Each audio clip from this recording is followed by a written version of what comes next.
She had $200, no name, and 24 hours to find out who she really was. Nobody looked up. For the first time in her life, the most powerful woman in the city was invisible. He had $60 left in the world, and he was about to give away all of it. He didn't hesitate, not even for a second. That's when she realized who the real CEO of kindness was. Elena Marsh had built a billion-dollar company on the promise that she understood the people who shopped at her stores, and by the time she turned 38, she had almost stopped believing her own promise. If you are watching this, stay until the end, because what happened over the next 24 hours changed the way I think about kindness, about money, and about what it really means to be rich. And if this story moves you even a little, hit like and subscribe, because there is more where this came from. It started on a Tuesday morning in her glass-walled corner office on the 40th floor, the kind of office where the coffee machine cost more than most people's cars. Elena stood at the window watching the city wake up beneath her. Thousands of tiny figures, moving through crosswalks, like ants who had never once looked up to see her looking down. Her assistant, Priya, knocked twice and stepped in with a tablet full of quarterly numbers that all pointed the same direction, up. Marsh Retail Group was thriving. Stock was climbing. Analysts loved her. And yet Elena felt, more each week, like a stranger inside her own success. The feeling had been building for months, ever since she read an anonymous employee survey that said, in blunt, aching language, that the people stocking her shelves and running her registers didn't think she knew what their lives were like. One line stuck with her longer than any earnings report ever had. She talks about our customers like she's studied them in a lab. She's never once stood where we stand. Elena had read that sentence at 2 in the morning and hadn't slept the rest of the night. She thought about her father then, the way she always did when the guilt crept in uninvited. He had built the first Marsh grocery store with his own 2 hands in a strip mall nobody believed in. And he had known every single one of his regular customers by name, whose kid had a birthday that week, whose husband was sick, who needed the bill run quietly until Friday. Elena had inherited his company at 29, after his heart gave out behind the register of the very store he refused to ever leave, and in the 9 years since, she had turned it into something bigger than he ever dreamed, and, she suspected, something he might not fully recognize. Somewhere between the first 100 stores and the first $1 billion, she had traded the counter for the boardroom. And the boardroom, she was beginning to understand, came with a very tall window and a very short memory. Her therapist, whom she saw exactly twice a year between board meetings, had once asked her what she was actually afraid of, and Elena had surprised herself by answering honestly that she had become good at the version of success that looks impressive from a distance and hollow up close. That answer had followed her out of the office and into every quarterly call since, a low hum underneath the applause. So she made a decision that her board would have called reckless, and her mother would have called exactly like her father. She was going to disappear for a day. No security detail, no assistant, no phone with her real number, no credit cards with her real name on them. She would take $200 in cash, wear clothes from the donation bin in her building's basement, and walk into the part of the city she owned, but had never actually lived in. She told Priya she was taking a personal day for a medical appointment. She left her Tesla in the garage. She changed in a gas station bathroom into a gray hoodie, gone soft with age, jeans with a small tear at the knee that she hadn't put there on purpose, and sneakers she'd bought secondhand the day before, specifically so they'd look worn. She pulled her dark brown hair into a low, messy bun, wiped off her makeup, and looked at herself in the cracked mirror. For the first time in years, she didn't recognize the woman looking back, and something about that felt like relief. The neighborhood she chose was called Millbrook, a working-class stretch on the east side of the city where one of her supercenters sat like a fortress among aging duplexes and shuttered storefronts. She had picked it because the store's regional manager had once mentioned, almost as a complaint, that half his customers used food assistance cards and haggled over expired coupons. Elena had nodded along in that meeting without really hearing him. Now she was going to hear him, whether she liked what she heard or not. By noon she had walked for 3 hours, and her feet already ached in a way her tailored heels never allowed, because she never walked anywhere in them.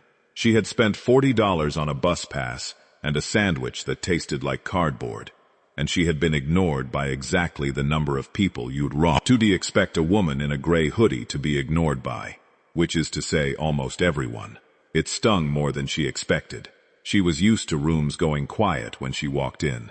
Here, nobody looked up at all. Before any of that, though, she had walked into her own store first, the one with the fortress-like parking lot she'd approved from a spreadsheet 3 years earlier, without ever setting foot inside. She stood in line behind a young mother who was quietly, carefully removing items from her cart, one at a time, as the total climbed past what her card could cover.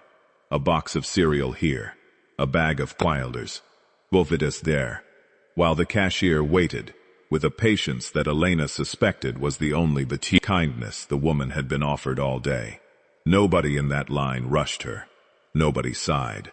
The cashier, a heavy-set young man with a name tag that read Jamal, quietly told the mother which items were on sale, that the register hadn't rung up yet, shaving another $6 off her total, without being asked. Elena stood there holding a loaf of bread she didn't need, watching an employee she'd never met perform a small, private act of decency that no policy manual had ever taught him, and she understood, with a clarity that embarrassed her, that this was the real store, not the one in her investor presentations, but this one, held together by people like Jamal, doing quiet math in their heads to protect a stranger's dignity. It was outside a laundromat with a flickering sign that read, "Wash and Fold," 2 blocks later, that she first saw Daniel Reyes. He was crouched on the sidewalk beside a battered blue laundry cart, patiently refolding a small pink jacket that had fallen out, while a little girl with curly brown hair in uneven pigtails sat on an overturned milk crate, swinging her feet and chattering about a cartoon she'd seen at a friend's house, because they didn't have cable. Daniel had a short, dark beard, going gray at the edges too early for a man who couldn't have been much past 40, tired brown eyes that still managed to crinkle when his daughter made a joke, and a faded blue flannel shirt with a hole worn through one elbow. He looked like a man who had been carrying something heavy for so long that his shoulders had simply adjusted to the weight. Elena didn't plan to talk to him. She had planned, if she was honest, to observe, to walk the streets like an anthropologist cataloging a species she'd read about but never met. But then, the laundromat's coin machine ate his last $2 in quarters, and the little girl, whose name turned out to be Mia, burst into tears, not because of the money, but because her stuffed rabbit, Mr. Buttons, was in that load, and she was suddenly convinced the machine had eaten him too. Hey, it's okay, mija," Daniel said, kneeling down to her height, his voice low and steady, in a way that told Elena this wasn't the first crisis he'd but talked his daughter through today, or that week. "Mr. Buttons is fine. He's just getting a bath. Rabbits like baths." "He does not like baths," Mia sobbed. "Well, today he's making an exception." Daniel wiped her cheek with his thumb, and something about the gentleness of it, the total unhurried patience of a man who had every reason to be in a hurry, made Elena's throat tighten unexpectedly. Without entirely deciding to, Elena stepped forward. "Excuse me, I have some quarters, if that helps." Daniel looked up at her, and for a second she saw him doing the quick, practiced math that people in his position do about strangers. Threat or not, con or not, worth the risk or not. Whatever he concluded, he nodded once. "That's real kind. I can pay you back Friday." "You don't have to pay me back," Elena said, and immediately worried she'd overplayed her hand. Said something too generous for a woman who was supposed to be as broke as he was. But Daniel only shrugged, the way a man shrugs when he's used to strangers being strange, and thanked her, and that was that. She sat with him and Mia while the machine hummed. Mia decided, with the swift confidence of a 7-year-old, that Elena's hoodie was the same gray as storm clouds, and that this made them friends. Daniel talked a little, carefully, the way people talk when they've learned that saying too much to strangers rarely goes well. He mentioned he used to work at a warehouse until it closed 8 months ago. He mentioned, without elaborating, that Mia's mother wasn't in the picture, hadn't been for 2 years, and that he was doing what he could, picking up shifts wherever the temp agency sent him, which this week was nowhere, because the agency had a hiring freeze. "It's a rough stretch," he said, folding a tiny sock into a tinier ball. "But we're okay. We're okay." But he said, "We're okay." The way people say it, when they need to hear it, as much as they need you to believe it. Later, walking beside him, Elena learned a little more, offered in the careful, rationed way people share hard things with someone they've just met. Mia's mother had left 2 winters ago. Not out of cruelty exactly, Daniel said, but out of a kind of exhaustion neither of them had a name for at the time. He didn't say much more than that, and Elena didn't ask. What she noticed instead was how he'd built an entire world around his daughter to make sure she never felt the absence as a whole. The crayon drawings on the wall, the bedtime voices he did for every stuffed animal, the way he said "we" about a family of 2, like it had always been the whole and complete number. He'd worked the warehouse job for 6 years before it closed. A corporate decision made 2 states away by people who never once had to look Daniel in the eye and tell him himself. Since then it had been temp shifts, day labor, and a stubborn refusal to let his daughter see him afraid, even on the nights he was. When the laundry was done, Daniel invited her, almost shyly, to walk with them back toward his apartment. Since it was on the way to the bus stop Elena had mentioned. Elena said yes before she'd thought it through, and found herself walking 3 blocks through Millbrook, listening to Mia narrate the entire plot of a movie she'd seen once, at a volume that suggested she had never once in her life doubted that people wanted to hear what she had to say. Elena found she genuinely did. Daniel's apartment was on the 2nd floor of a building, with a broken buzzer and a stairwell that smelled like old carpet and someone else's dinner. Inside, it was small but careful. A couch with a blanket folded with military precision over the arm, a wall of Mia's crayon drawings taped up in a grid, a kitchen where every dish had clearly been chosen for durability rather than beauty. On the counter sat a single grocery bag. Daniel opened it while Mia ran off to introduce Mr. Buttons, freshly laundered, to her stuffed animal collection. There wasn't much in the bag: a loaf of bread, a block of cheese, 4 eggs, a single can of beans. Daniel looked at it for a moment, the way a man looks at a math problem he'd already solved and doesn't like the answer to. "I was gonna make grilled cheese," he said. "You're welcome to stay. It's not much, but..." He stopped himself, and Elena watched him do something that broke her heart a little. He recounted, silently, exactly how far 4 eggs and 1 loaf of bread could stretch across the rest of the week, and decided, apparently, that it could stretch 1 meal further if it had to. "You don't have to feed me," Elena said quickly. "I've got money for food, really. I know I don't have to," Daniel said, and there was a quiet dignity in his voice that stopped her cold. "I want to. You helped Mia today. Least I can do is feed you something." He made grilled cheese sandwiches on a pan with a dented handle, and he cut the crusts off Mia's the way she liked, and he made Elena's with an extra careful hand, like he wanted a stranger's first impression of his cooking to be a good one. They ate at a small table with a wobbly leg that Daniel had fixed with a folded piece of cardboard. Mia talked the entire time. Daniel laughed more than Elena expected a man in his circumstances to laugh, and she realized, watching him, that his laughter wasn't a mask over his hardship.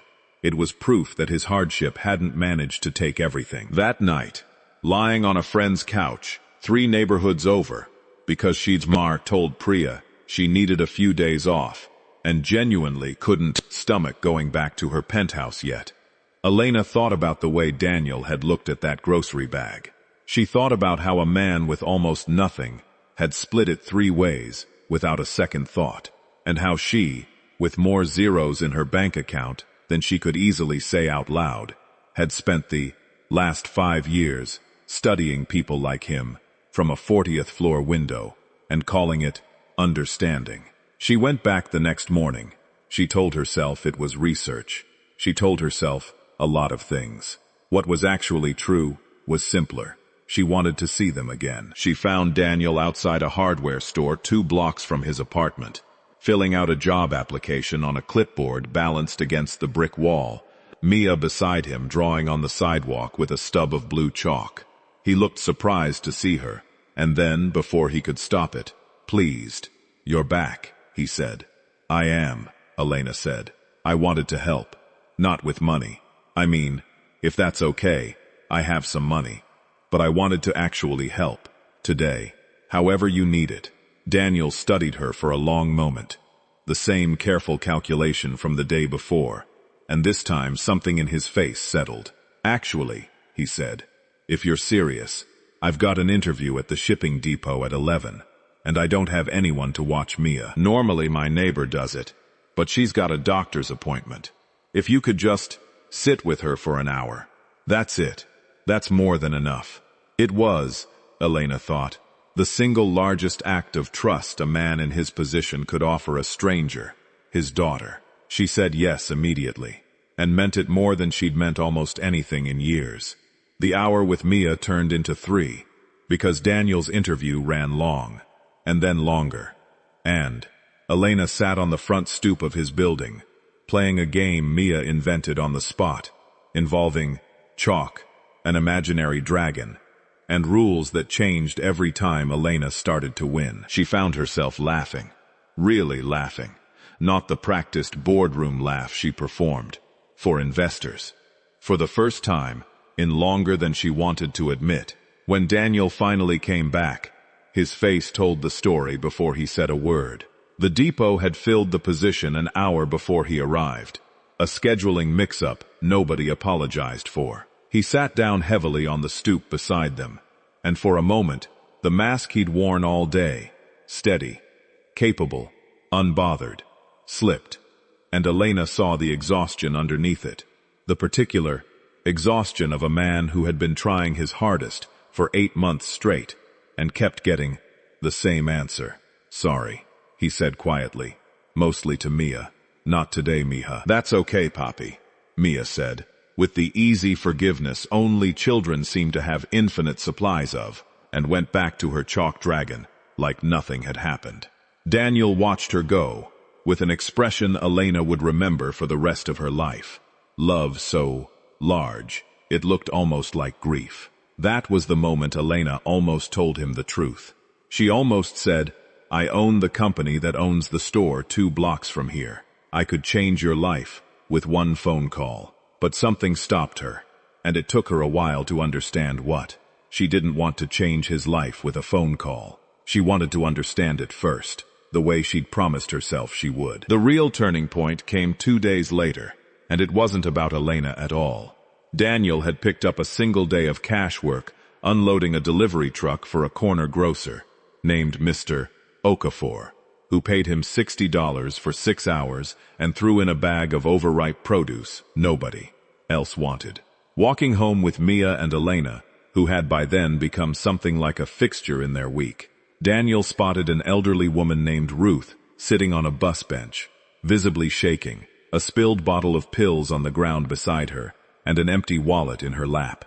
Her purse had been snatched 20 minutes earlier, she told them through tears, and it had her insulin card, her bus pass, and the $40 she needed for this week's groceries. Elena watched Daniel do the math again. The same silent calculation from the grocery bag, except this time the stakes were someone else's blood sugar. He didn't hesitate more than a few seconds. He pulled out the $60 he'd earned that morning, the money that was supposed to cover Mia's school shoes, which had a hole worn clean through the left sole, and pressed it into Ruth's shaking hands. "Get a cab to the pharmacy," he said. "Don't argue with me. Just go." Ruth argued anyway, the way people do when kindness feels like too much to accept. But Daniel simply closed her fingers around the bills and helped her flag down a car. When she was gone, he stood there for a moment on the sidewalk, looking down at Mia's worn-out shoes, like he was recalculating a week's worth of meals in his head, which he was. "Poppy, was that all our shoe money?"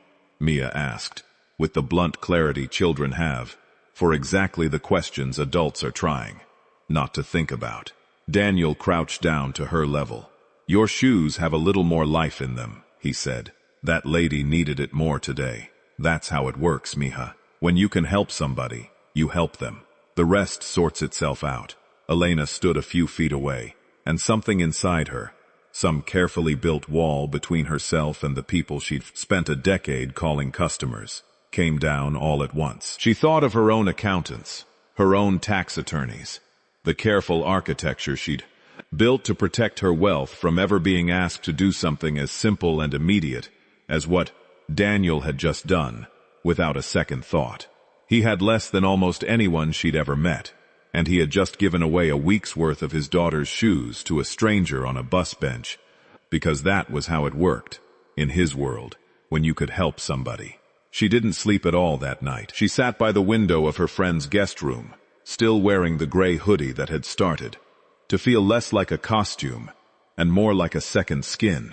And she thought about every leadership seminar she'd ever paid a consultant 6 figures to run, every framework about empathy and customer-centered design, stenciled on the walls of her headquarters, in a font some designer had chosen to look approachable. None of it had taught her what Daniel had taught her for free on a sidewalk, without even trying. That generosity isn't a strategy you deploy when you can afford it. It's a decision you make anyway, especially when you can't. She thought about the shoe money folded into Ruth's shaking hand, and she thought about her own signature on a stock buyback the week before, worth more than every resident of Millbrook would see in their lifetimes combined. And for the first time in a long time, she didn't feel proud of the number. She felt small next to it. By morning, she had made her decision. She asked Daniel to meet her the next afternoon at the corner where they'd first talked, in front of the laundromat, and she asked him to bring Mia. When they arrived, Elena was standing beside a black car with a driver, wearing a navy blazer that fit her the way clothes only fit people whose tailors know their measurements by heart. Daniel stopped walking about 10 feet away, his expression shifting through confusion, then recognition, then something that looked almost like betrayal. He looked at the car, at her clothes, at the small gold pin on her lapel that read Marsh Retail Group in letters he'd walked past 1,000 times on a store sign 2 blocks from his apartment. "You're her. You're the CEO." "I am," Elena said, and for the first time in years, she felt more nervous saying those 2 words than she had felt announcing a merger to a room full of shareholders. "I'm sorry I didn't tell you. I wasn't trying to trick you. I needed to actually see what my company looks like from where you stand, and I was scared that if you knew who I was, I'd never see the real version of your life. The version where a man with $60 to his name gives it all to a stranger without blinking." Daniel didn't say anything for a long moment. Mia looked between the 2 adults, sensing the weight in the air, but not yet understanding it. "I'm not here to hand you a check and feel good about myself," Elena continued, her voice steadier now. "I'm here because you taught me something in 4 days that I couldn't learn in 10 years of quarterly reports.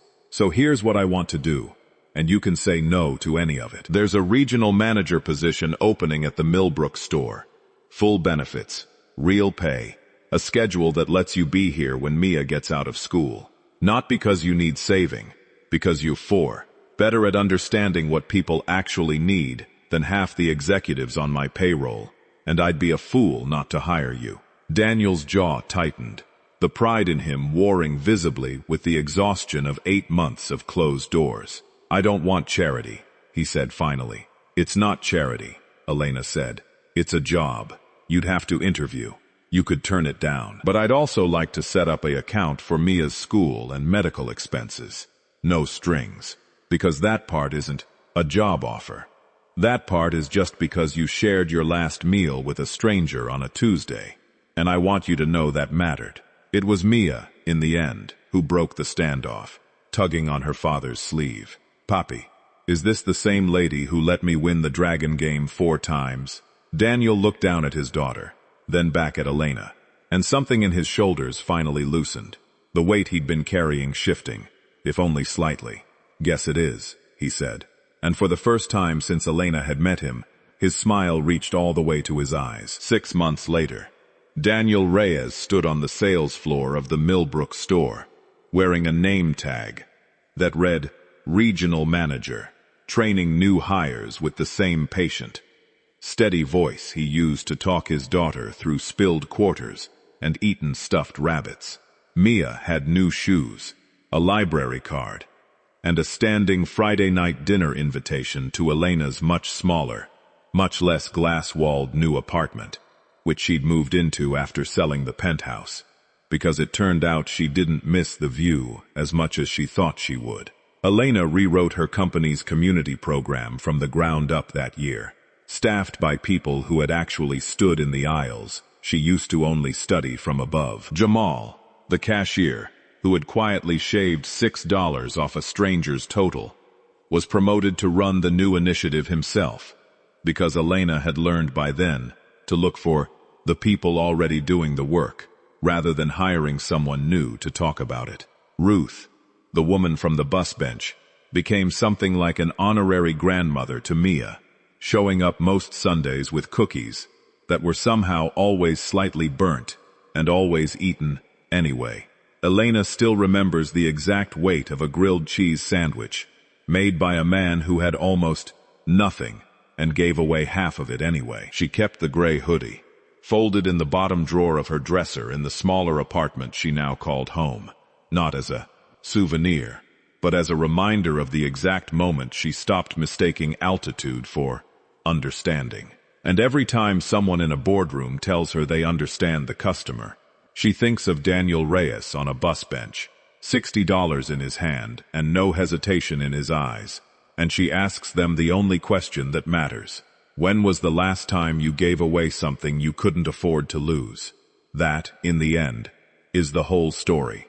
Not a fairy tale about a rich woman saving a poor man, but the truth about a poor man who, without knowing it, saved a rich woman from becoming someone she never wanted to be. Sometimes the last meal on someone's way's table teaches you more about wealth than every account you'll ever own. If this story reminded you that kindness costs nothing and means everything, don't just watch it. Share it with someone who needs to hear it today. And subscribe, because there are more stories like this one waiting for you.